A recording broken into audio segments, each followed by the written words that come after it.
Hello friends, this is Rishabh in front of you. Welcome to my channel Divyangjan tutorial. जैसा कि मैं last class में आपको मेरी 2 लास्ट क्लास हुई हैं इस चैनल के लिए और मैं बता चुका हूँ ये क्लासेस मैं किस लिए कर रहा हूँ। तो आपको मैं बता दूँ कि मैं अपनी पहली क्लास में इंट्रोडक्शन दे चुका हूँ जिसमें मैंने बताया कि मैं किस लिए क्लासेस ले रहा हूँ और क्या मेरी इन्फॉर्मेशन है। मेरी लास्ट वीडियोस देख लें, 2 लास्ट वीडियोस। और दूसरी वीडियो में मैंने आपको बताया कि बच्चों को पढ़ाने के लिए 4 बेसिक प्रिंसिपल्स यूज़ करे जाते हैं। जैसा कि आपको बता रखा है मैंने, simple to complex, noun to unknown, whole to part और कॉन्क्रीट टू एब्स्ट्रैक्ट। ये आप देख सकते हो, मैंने हिंदी में भी समझा रखा है। तो आज मैं बताऊंगा कि बच्चों को पढ़ाने के लिए हमें प्रॉम्प्टिंग यानी प्रोत्साहन और अनुमोदन और रीइंफोर्समेंट पुनर्बलन और मोटिवेशन प्रेरणा, इन तीनों का बहुत ज़्यादा बड़ा इंपॉर्टेंट रोल होता है हम बच्चे को पढ़ाने के लिए। ये केवल उन बच्चों को पढ़ाने के लिए नहीं होता जो मेंटली रिटार्डेड या इंटेलेक्चुअल डिसेबल्ड हैं या ऑटिज्म है। ये छोटे बच्चों को पढ़ाने के लिए भी बहुत काम में आता है। तो एक एक करके मैं पहले इन कंसेप्ट को देख लेते हैं। पहला आता है प्रॉम्प्टिंग। प्रॉम्प्टिंग में हम देखते हैं प्रोत्साहन, ठीक है, अनुमोदन। तो ये एक temporary assistance provided to the child for the completion of a task. ये एक अस्थायी एक सहायता दी जाती है बच्चे को जब तक वो अपना टास्क पूरा ना कर सके, ठीक है। ये 5 प्रकार की होती है, ठीक है, जैसा कि मैंने आपको लिख रखा है। इट इज ऑफ 2 टाइप्स, 5 प्रकार की होती है। पहला होता है फिजिकल प्रॉम्प्ट। इसमें हम बच्चे को शारीरिक सहायता देते हैं, फिजिकल लिखा हुआ है। दूसरा है वर्बल प्रॉम्प्ट यानी मौखिक।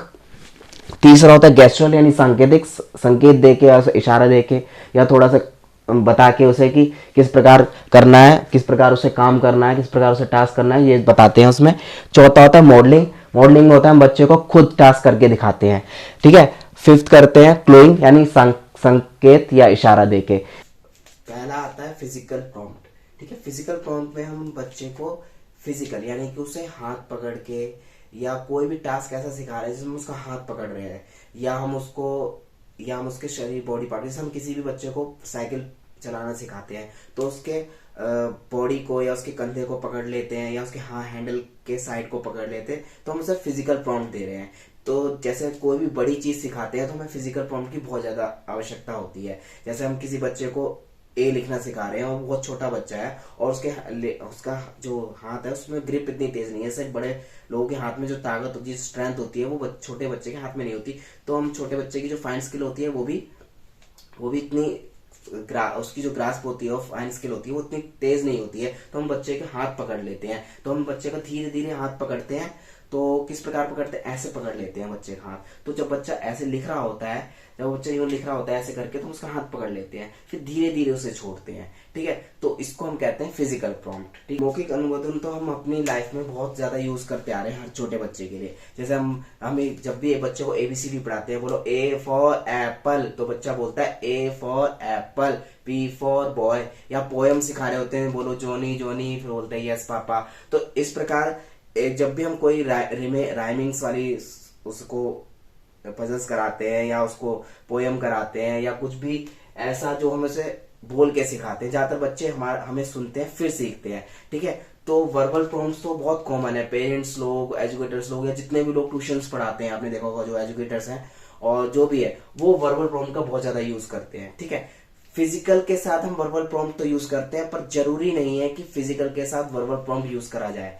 बट यह है कि वर्बल प्रॉम्प्ट एक तरह से एक इंडिपेंडेंट है, यानी कि वो फिजिकल पे निर्भर नहीं है। बट यह है कि फिजिकल में हम वर्बल प्रॉम्प्ट जरूर यूज करते हैं और नहीं भी करें तो जरूरी नहीं, पर ज्यादातर मोस्टली 95% या 90% केसेस में हम फिजिकल प्रॉम्प्ट के साथ वर्बल प्रॉम्प्ट यूज करते हैं, ठीक है।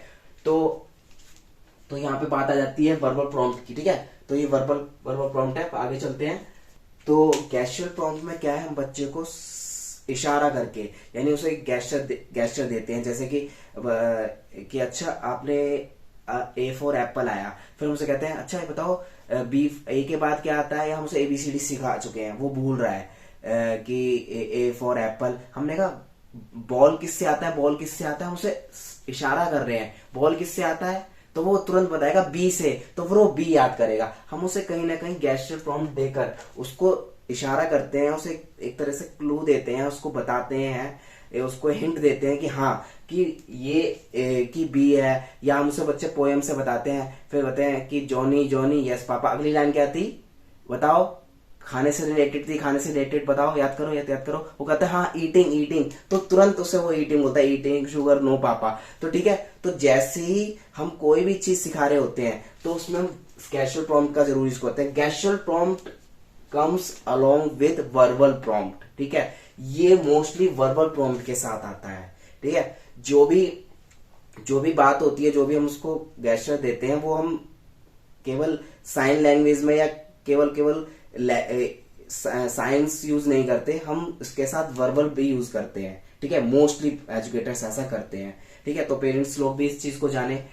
तो अब हम आते हैं फोर्थ प्रॉम्प्ट की तरफ, जिसे जो बहुत इंपॉर्टेंट प्रॉम्प्ट है, अनुमोदन करके हम उस प्रॉम्प्ट को सिखाते हैं।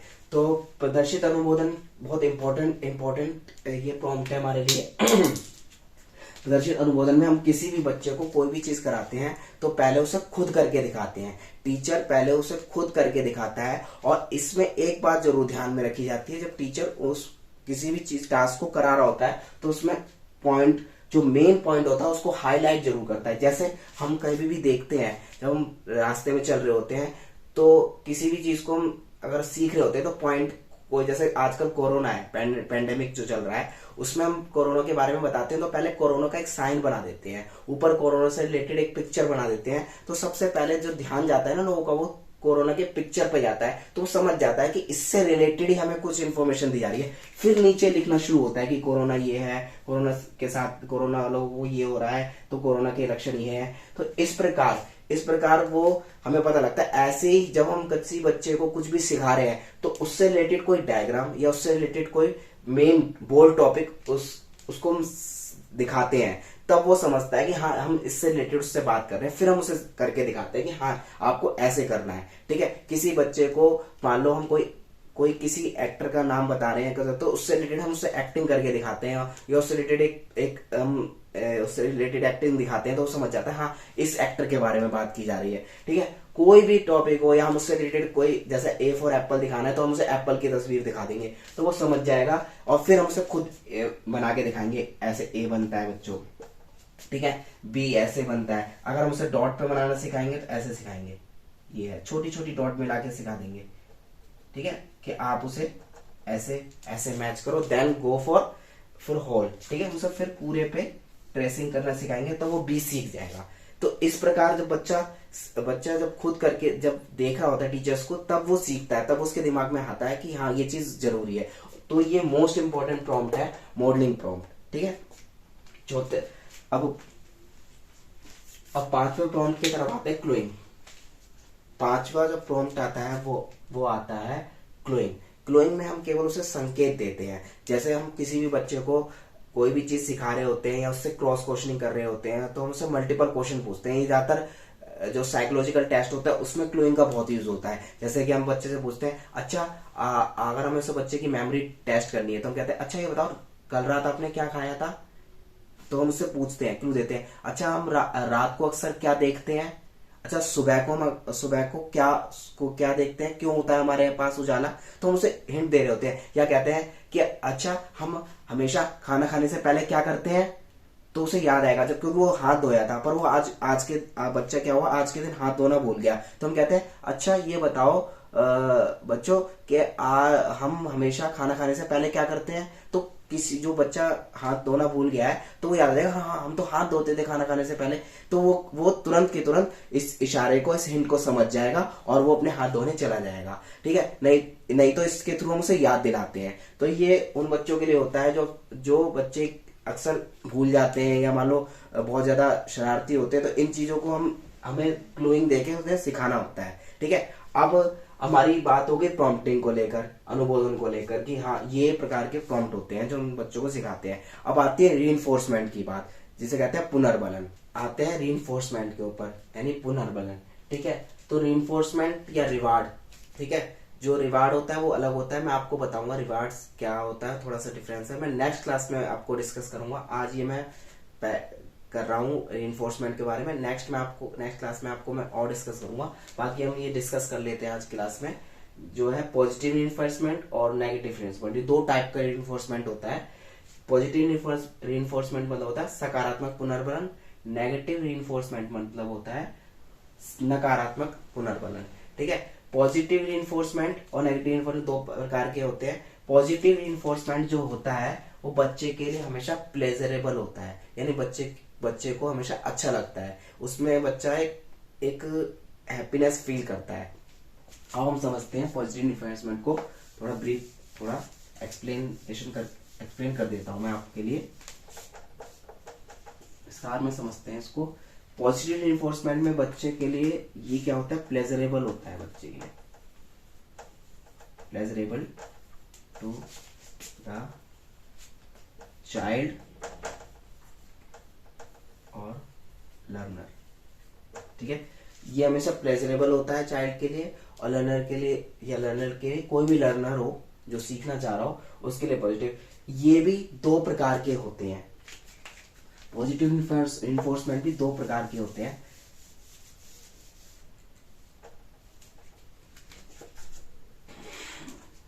पहला होता है प्राइमरी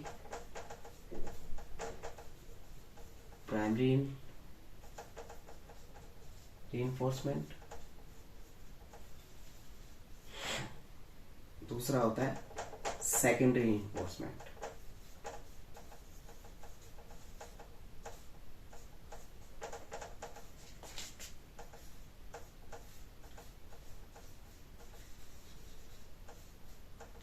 ठीक है, तो प्राइमरी रीइंफोर्समेंट जो होता है उसमें हम बच्चे को ईटिंग सब्सटेंस देते हैं, यानी बच्चे को हमें कोई भी चीज अच्छा से, जैसा कि आपने पेरेंट्स से सुना होगा, वो ये कि अगर बेटा आप ये काम करके दिखाओगे ना तो हम आपको एक चॉकलेट ला के देंगे, या हम आपको आइसक्रीम खिलाएंगे, या हम आपको ये चीज देंगे खाने की, कोई भी चीज, हम आपकी एक फेवरेट सब्जी बनाएंगे, आप है ना, आप मुझे पूरा लेसन पढ़ के सुना दो, या आप मुझे पोएम पूरी याद करके सुना दो। तो बच्चा ना उस प्राइमरी रीइंफोर्समेंट के उस स्टिमुलस से, ठीक है, उसके कनेक्शन से जुड़ने के लिए वो ऐसा जरूर काम करता है। जैसे हम बच्चे को कहेंगे, बच्चे हम है ना आपको एक चॉकलेट दिखाऊंगा, एक डेयरी मिल्क की सिल्क ला के दूंगा, यदि आप मुझे ये वाली पोएम पूरी याद करके दिखा दो। तो बच्चा क्या करता है, इस रीइंफोर्समेंट को पाने के लिए वो ऐसा काम जरूर करके दिखाता है। ठीक है, ये तो हो गया प्राइमरी रीइंफोर्समेंट। जैसे हम एक बच्चे को, मान लो हमें बच्चे को ए से लेके, आज हमारा टास्क है कि हम उसे एच तक सिखाएंगे।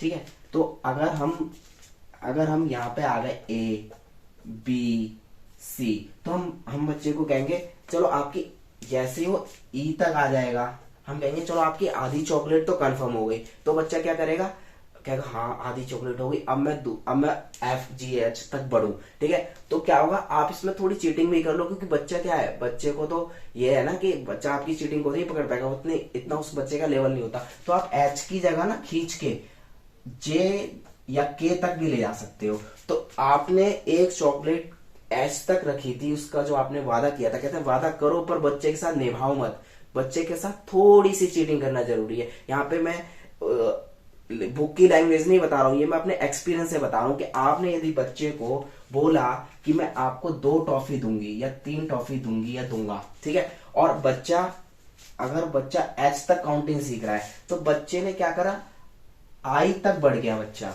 और वो अभी सिर्फ 3 टॉफी की हमने उसे बात करी थी, प्राइमरी इन्फोर्समेंट की बात कर रहा हूं मैं, 3 टॉफी की बात करी थी, बच्चा 1 टॉफी या 2 टॉफी तक आते आते आई और जे तक सीख गया। तो एक काम करो ना, आप क्यों 3 टॉफी दोगे उसे, 2 ही टॉफी दो, या 3 टॉफी अगर उसे देना चाह रहे हो तो जे के या एल तक, आप एल तक पहुंच जाओ, एम तक पहुंच जाओ, जितना आपको बड़ा मिले। बच्चा इस चीज को नहीं समझेगा, बच्चा एक बार अपने ट्रैक पे आ गया ना तो वो अपने आप सीखता चला जाएगा। फिर आपको 2 से 3 जो 3 टॉफी देनी है, चॉकलेट देनी है, वो आप 2 में ही काम चल जाएगा, क्योंकि बच्चे को क्या लगा, अगर आप पहली बार करते हो। पर हाँ, इसमें एक चीज ध्यान रखना, अगर आप बच्चे से वादा करते हो, वादे में चीटिंग कर सकते हो, पर वादा पूरी तरीके से नकार नहीं सकते हो। अगर आपने बच्चे को कहा कि मैं आपको 2 चॉकलेट दूंगा या 3 चॉकलेट दूंगा, तो आप 3 की जगह 2 दे सकते हो, या इवन 1 दे सकते हो। बच्चा अगर आपने उसको दिया ही नहीं तो अगली बार वो उस चीज को काम नहीं करेगा, एक्सटिंक्ट हो जाएगा, यानी उस चीज से वो लुप्त हो जाएगा। ठीक है, आपको एक्सटिंक्ट वाली कंडीशन में नहीं आना है। ठीक है, ठीक है, ये बात आती है हमारी पॉजिटिव रीइंफोर्समेंट में। अब हमारी बात आती है नेगेटिव रीइंफोर्समेंट की। नेगेटिव रीइंफोर्समेंट, अब सॉरी, प्राइमरी रीइंफोर्समेंट की बात होगी। अब सेकेंडरी रीइंफोर्समेंट। सेकेंडरी रीइंफोर्समेंट भी उसी तरह का उतना ही इंपॉर्टेंट है, पॉजिटिव रीइंफोर्समेंट का पार्ट है ये, और इसमें आता है सेकेंडरी रीइंफोर्समेंट। प्राइमरी रीइंफोर्समेंट की बात तो हमने कर ली, सेकेंडरी रीइंफोर्समेंट।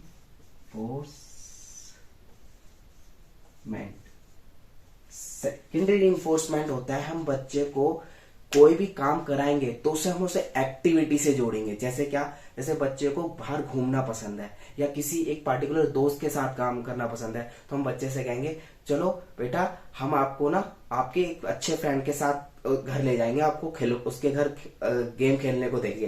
तो हम क्या करेंगे, अब उसे खाने वाली चीजें नहीं दे रहे हैं, ठीक है, और इसमें क्या हम बच्चे को एक्टिविटी से जोड़ रहे हैं। तो ये सेकेंडरी इन्फोर्समेंट, और कोशिश करी जाए कि सेकेंडरी इन्फोर्समेंट, ठीक है, ये सेकेंडरी इन्फोर्समेंट में ही बच्चे को लाया जाए, क्योंकि प्राइमरी इन्फोर्समेंट एक ऐसा इन्फोर्समेंट है जिसमें बच्चे की लालच बढ़ सकती है या वो इस पर डिपेंड हो सकता है। हमें बच्चे को पूरी तरीके से प्राइमरी इन्फोर्समेंट पे डिपेंड नहीं करना है, हमें उससे पूरी तरीके से निर्भर नहीं करना है उस पर। हमें सेकेंडरी इन्फोर्समेंट में बताना है, इसमें क्या हम कोई भी एक्टिविटी या कोई प्लेवे एक्टिविटी या कोई छोटा सा खेल या कोई छोटी सी एक्टिविटी जो उसे पसंद है, ठीक है, उससे जोड़ सकते हैं। जैसे हम बच्चों को कह सकते हैं बच्चों हम आपको ना एक गेम खेलने को देंगे जो आपको पसंद है। मान लो उसे गेम खेलना जैसे पबजी आजकल, या कोई भी गेम, या कोई भी बबल्स वाला गेम है, या कोई भी किड्स या पजल टाइप का गेम है, वो आप उसे दे सकते हो, उससे जोड़ सकते हो और उसको एक्टिविटी करा सकते हो। चाहे आप उसको ABCD सिखा रहे हो, चाहे का खा गा सिखा रहे हो, चाहे कोई पोएम सिखा रहे हो, या इवन कोई क्वेश्चन आंसर याद करना सिखा रहे हो,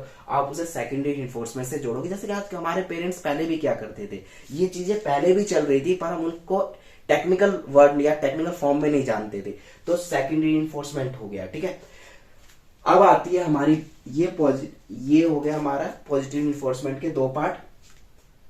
पहला आ गया प्राइमरी इन्फोर्समेंट जिसमें हमने खाने की बात करी थी, और सेकंड आ गया सेकेंडरी इन्फोर्समेंट जिसमें हमने बच्चे को एक्टिविटी से जोड़ा। अब आती है नेगेटिव इन्फोर्समेंट की बात।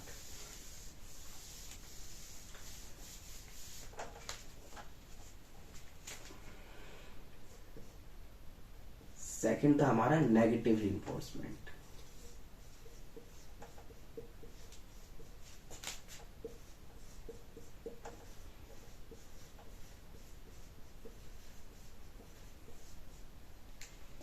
नेगेटिव रीइंफोर्समेंट वो रीइंफोर्समेंट होता है जिसमें जो बच्चे के लिए प्लेजरेबल नहीं होता, ठीक है, बच्चे को वो खुशी नहीं देता है, पर बच्चे के बिहेवियर को जरूर उस एम तक पहुंचाता है। जैसे कोई बच्चा अगर ABCD पढ़ रहा है सामने बोर्ड से, पर वो क्या कर रहा है, उसके साथ में ही एक क्लास के सामने एक बैकग्राउंड लगा हुआ है, या मान लो कोई क्रिकेट खेल रहा है या कोई गेम खेल रहा है जिससे उसकी आवाज उसके कान तक पहुंच रही है, तो वो उस कारण उस बोर्ड पे ध्यान नहीं दे पा रहा है। टीचर उसे लगातार समझा रहा है, या वो कोई सामने टीवी रखी हुई है उसके, तो वो टीवी चल रही है उसके कारण वो पढ़ाई पे ध्यान नहीं दे पा रहा है। तो हम क्या करेंगे, उसके आगे बोर्ड लगा देंगे, या वो खिड़की बंद कर देंगे, या टीवी को ही हटा देंगे या बंद कर देंगे। तो इस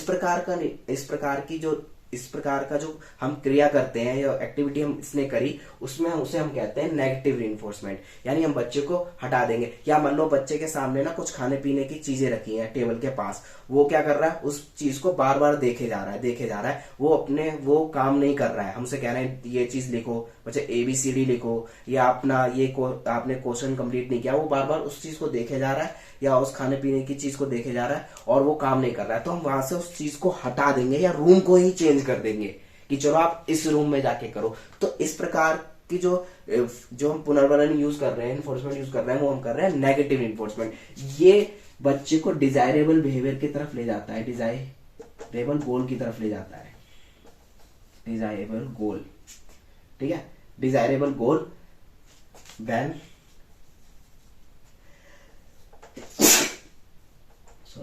when we hide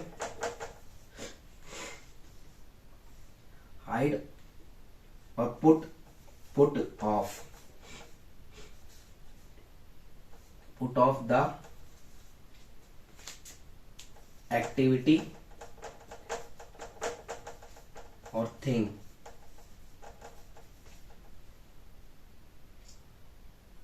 from the child.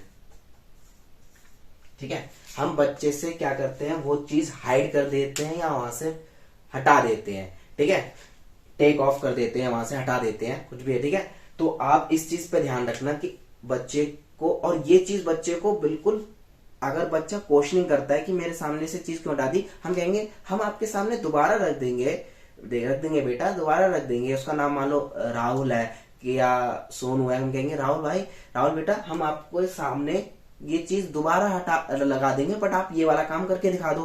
तो वो बच्चे को पूरी तरीके से नेगेटिव भी नहीं करना है, बच्चे को पूरी तरीके से डांटना भी नहीं है, बच्चे को किसी भी प्रकार वो चीज नहीं देनी है जो बच्चे के बिहेवियर को या मान लो उसके गोल पर इफेक्ट डाले। ठीक है, तो आज की क्लास में मैं आपको यही समझाता हूँ। आगे मैं रिवार्ड्स की बात करूंगा, आगे मैं रीइंफोर्समेंट में और भी चीजों की बात करूंगा, जैसे चेनिंग, शेपिंग, ठीक है, और मॉडलिंग को भी थोड़ा समझाऊंगा, फेडिंग क्या होता है ये भी बताऊंगा। आज की क्लास के लिए मैं आपको ये समझाया हूं, और मुझे आशा है, मुझे उम्मीद है कि आपने इसको अच्छे से समझा होगा। और आपको अगर मेरी वीडियो अच्छी लगी तो आप मेरे चैनल को लाइक करिए, सब्सक्राइब करिए, और ज्यादा से ज्यादा लोगों को शेयर करिए, जिससे कि और भी लोगों का फायदा हो। ये टेक्निक जानना लोगों के लिए बहुत जरूरी है। काफी लोग जानते हैं और काफी लोगों को जानना भी जरूरी है। Thanks a lot.